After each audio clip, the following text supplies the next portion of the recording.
that everything that we do in this time, in this day, every decision, every judgment that we make is based upon the betterment of your kingdom, not our own.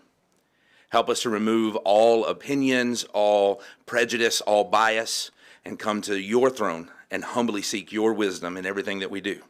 Father, we also want to pray for the health of Nancy Gilly, Lord, and thank you for the recovery of Brent Hunter, Lord, and that you would keep your hand upon him as he continues to move forward in health. Bless each member here tonight with your wisdom and your discernment. In your name we pray, Father. Amen. Again, that's Pastor Chris Wiley. He's at Holiday Heights Baptist Church. Thank you so much. Appreciate that. Please join me for the pledge. I pledge allegiance to the flag of the United States of America and to the republic for which it stands, one nation, under God, indivisible, with liberty and justice for all. Good job. Thanks.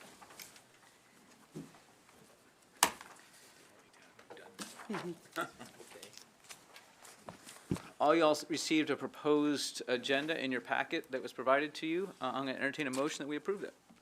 We have a motion from Alderman Sassy, a second from Alderman Garten.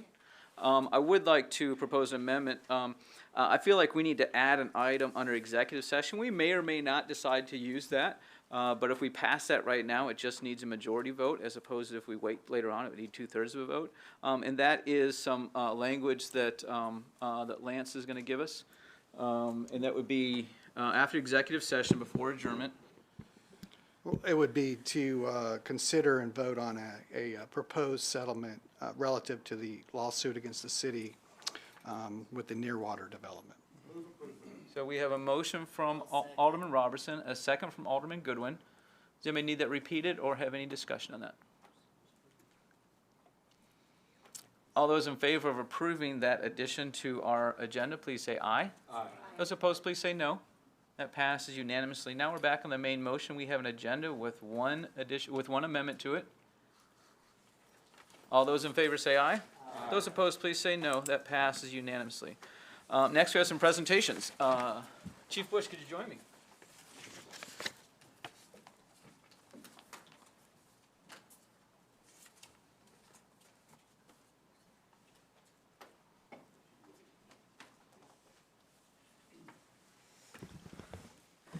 So 39 years. Let me go ahead and read this to you. Whereas Chief Scotty Bush has served the city of Hendersonville since 1986, during which time he showed incredible dedication and aptitude, working his way through the ranks of firefighter to fire chief, and whereas after 39 years of service, Chief Bush is retiring from the city of Hendersonville, effective December 22nd, 2025.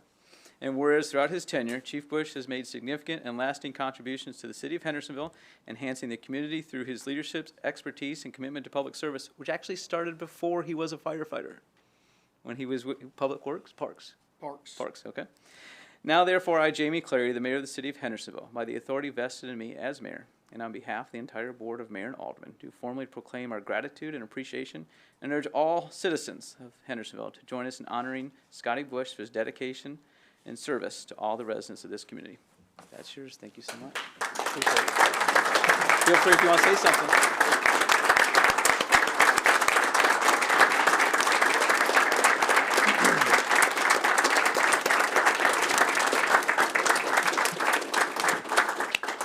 So, of course, it's not going to be an opportunity that I won't get to speak, so I'll take advantage of that, and thank you for that chance. So thank you to the men and women of our department, to our police department, and to the many others, much like Miss Annette, that I've stood beside for nearly 4 decades and worked and serviced with these folks. And thank you to our community. Your support has always been the backbone of our mission. One of the most fundamental responsibilities of any city government is unwavering support for public safety. Fire and police are the first and last line of defense for our citizens, and the commitment from leadership matters. I accept this proclamation not as a personal praise, but on behalf of every firefighter, every police officer, and every city servant who shows up every day without fanfare because they believe in serving and protecting this community. Thank you.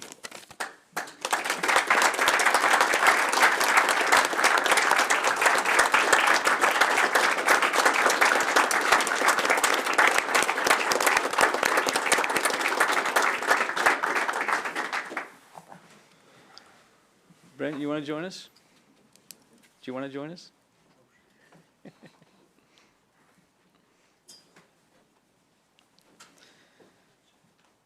So this is a person who's been sitting up here for a couple years with us and has also been with the city for a couple decades. And this is her husband, Brent. We've talked a little bit about Brent. But I think we all know that they both support each other, and I think it's important to have them together.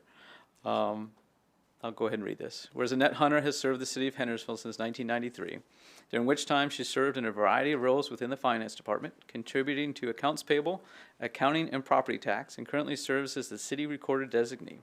And whereas after 32 years of service, Annette Hunter is retiring from the city of Hendersonville effective January 2nd, 2026. And whereas throughout her tenure, Mrs. Hunter has made significant and lasting contributions to the city of Hendersonville, enhancing the community through her prowess, joyful spirit, and dedication to the city of Hendersonville. And whereas she's the person that I constantly turn to at meetings and say, are we okay? Are we doing everything right? Now, therefore, I, Jamie Clary, Mayor of the City of Hendersonville, by the authority vested in me as mayor, and on behalf of the entire Board of Mayor and Aldermen, do formally proclaim our gratitude and appreciation and urge all citizens of Hendersonville to join with us honoring Annette Hunter for her dedicated service to all the residents of the community. Thank you so much. Thank you. Do you want to say something? Sure.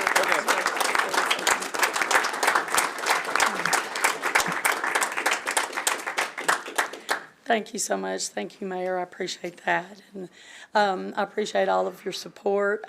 It's when I say 32 years, it does not seem that long. It has flown by, which I think is a good sign. That means it's been a very pleasurable experience.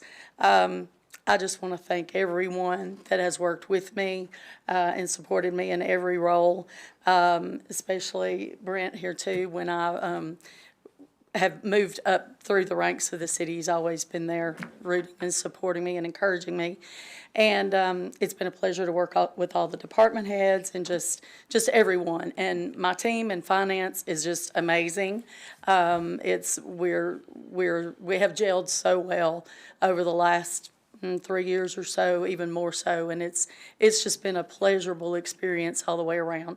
And I just want to take a moment really quickly to thank you all, and you have talked to me personally too, and prayers for Brent as he's going through this illness and this journey right now, and I can't tell you how much we appreciate that. That means the world to us, and I appreciate you reaching out to us and being very vocal about it. That's just so treasured. But thank you. I could talk forever. I don't have anything as eloquent as Chief Bush had, but just thank you, and I appreciate it, and I appreciate all of you. Thank you so much.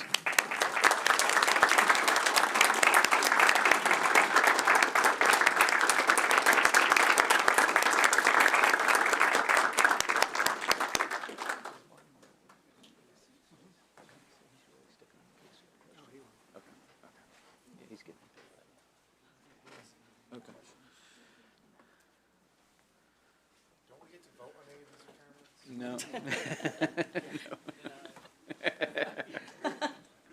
Next item on the agenda is approval of minutes from our meeting of November 18th, 2025. We have a motion from Alderman Goodwin, a second from Alderman Garza. Any discussion? All those in favor of approving the minutes that were provided to you in your packet, please say aye. Aye. Those opposed, please say no. That passes unanimously. We have no citizen comments. We have no consent agenda. We have no ordinance and resolutions. We're on to other agenda items, and the first item we have is a brief committee report, and that's from Chairman Garza of the General Committee. Thank you, Mayor. We had 5 ordinances, resolutions to look at tonight. We are sending 3 of those to Bowman with positive recommendations, and 2 regarding impact fees with neutral recommendations, which will be discussed at the next Bowman meeting. And that's the end of that report. Thank you, Chairman Garza. The next item we have is the Finance Committee report, and that is from Chairman Sassy. Oh, hold on here. There we go. Thank you, Mayor. We had a decent discussion on the same impact fees ordinances tonight. There's 2 of those, well, 3 in total, and so we discussed those, and we're saying those to BOMA with the neutral recommendation as well. Really want to give the chance for the full BOMA to weigh both options and decide what's best for the city and for the citizens. We also just had conversation about it going to Planning Commission. So I believe that's going to happen as well. Is that correct, Mayor? So it's Planning Commission is going to be reviewing this as well.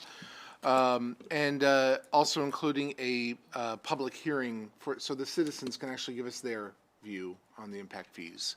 And so their voice can be heard. So we're very excited about that, to hear from them. We also discussed a ordinance that will allow partial payments for property taxes for those who need it. And that will be coming to BOMA in January as well. And then a resolution for the purchasing card policy for the city.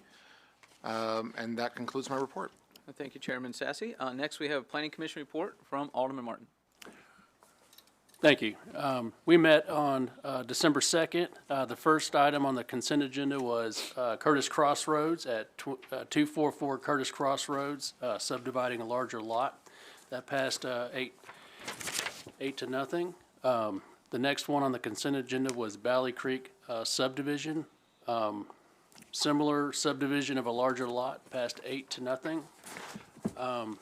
We had the pleasure of reviewing the Hendersonville Parks LPRF grant concept plans. That one obviously passed 8 to nothing, and there's a lot of great improvements in there.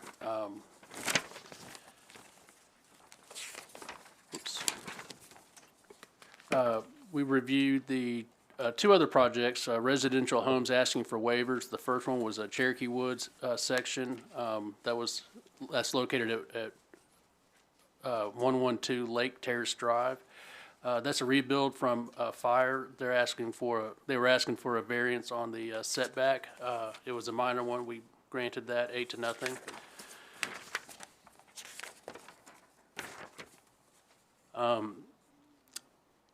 The next one was Mansker Farms. This one is a kind of a complicated project with a lot of history. It's located at 124 Manor Way. We deliberated on it. There's a new owner, so we want to give them some relief. So what we did was we allowed them to defer it. We asked for some additional information to bring back, and hopefully we can provide them assistance in something that works for both the city and the new owner.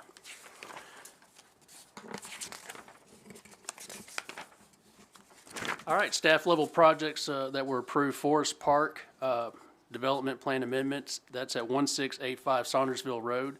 Highland Creek's Lot 88 re-subdivision final plat at 101 Cranwell Drive.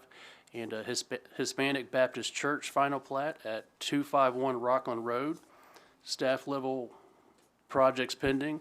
CL Powell Edition at 134 Powell Drive.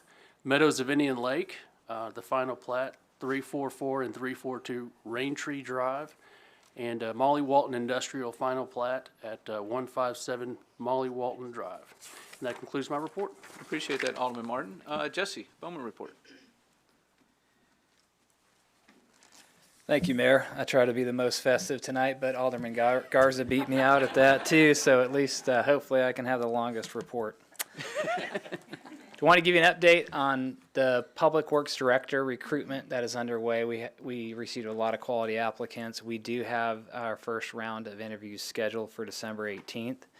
And then for the fire chief recruitment, that is active as well. We got a lot of good applicants, and we do have December 15th slated for our first round of interviews there too. So we should have a good idea after our first round of interviews where we stand on those positions. I want to say thank you to Parks Department. If you guys were at the boat parade, if you were at the Christmas parade, or at the tree lighting, they did a really good job with that. And if you go to their Facebook page, the Festival of Lights map is on that page. That's a great thing to go around and drive to all the homes and people who spent, the time and energy to kind of decorate the homes. I know my kids love to do that, so check out Parks' Facebook page on that. Jason, if you would pull up, please, the slides that we have. I wanted to talk about a couple of employee awards that we gave today. We had a Christmas lunch today for City Hall employees and for BOMA. And we gave Adrian Perry, who's pictured here, the most impactful employee of 2025. When we were in the room, I just asked everyone who came to the lunch, who did not drive through a traffic signal? Raise your hands, because everyone drives through a traffic signal in the city.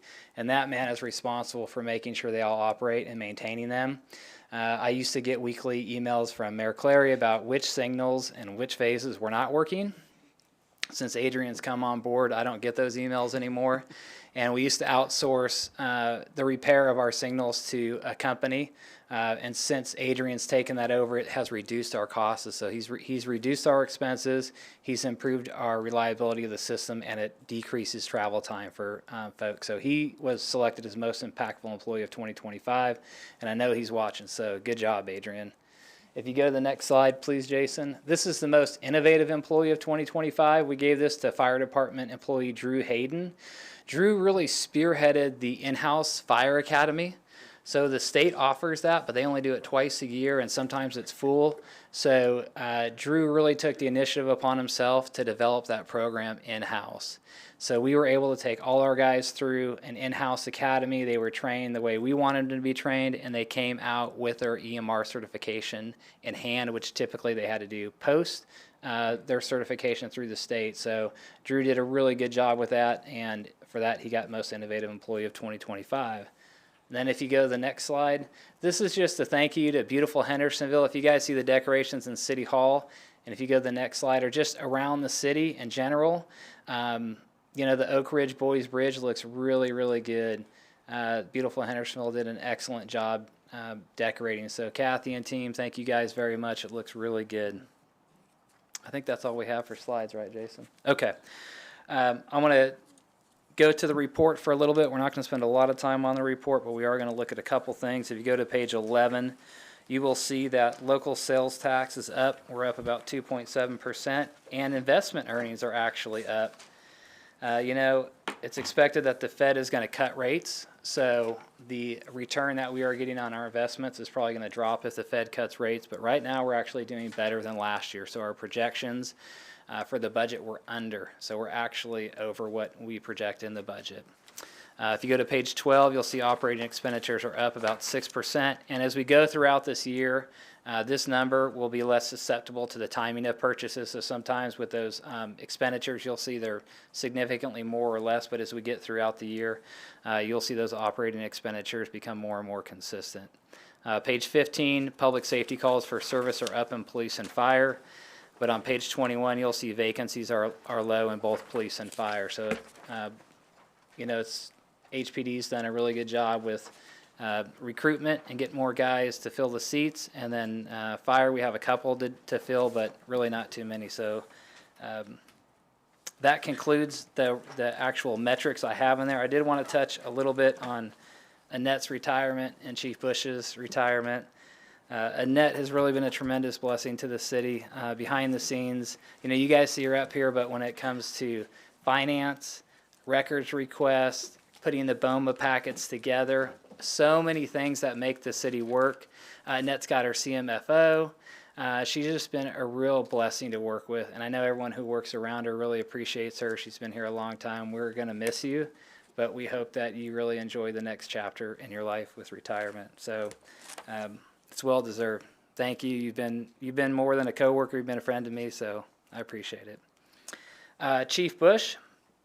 I haven't been here long enough to see all that Chief Bush has done, but I have been here long enough to see what he is capable of. And I do commend Chief Bush for not only his dedication to the city, but his drive to make HFD one of the most respected fire departments in the state.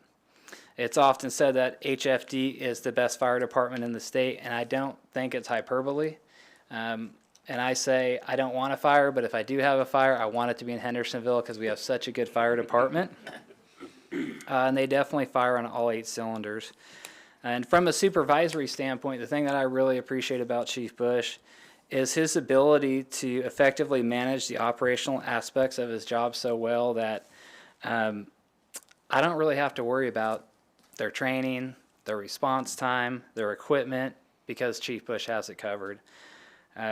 He's continued his education to set an example for his department and is one of the few employees who holds a master's degree, is one of only a handful of city paramedics, is one of less than 100 Tennesseans who successfully graduated from the National Fire Academy's Executive Fire Officer Program. And I personally have learned a lot from Chief Bush and wish him the best in his hard-earned retirement. So thank you both for your service and congratulations on your retirement. Jesse, Alderman Sassy has a question. Thank you. Just really quick, is the deadline for applications for all these, for the two executive position or the leadership positions, or is that passed? No, that's going to remain open until we have a candidate selected. Thank you. Appreciate that, Alderman Sassy. Appreciate that, Jesse. Next item is executive session. So the 13 of us and our attorney are going to go into this room over here.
Alderman Collins. Do I have a second? I have a second from Alderman Goodwin. Any other no discussion on that? All those in favor, please say aye. Aye. Those opposed, please say no. That passed unanimously. Thank you all. Y'all have a good night and a Merry Christmas. Thank you, Kat, for our Oh, cookies. and I have a Christmas party to go to. I forgot about that.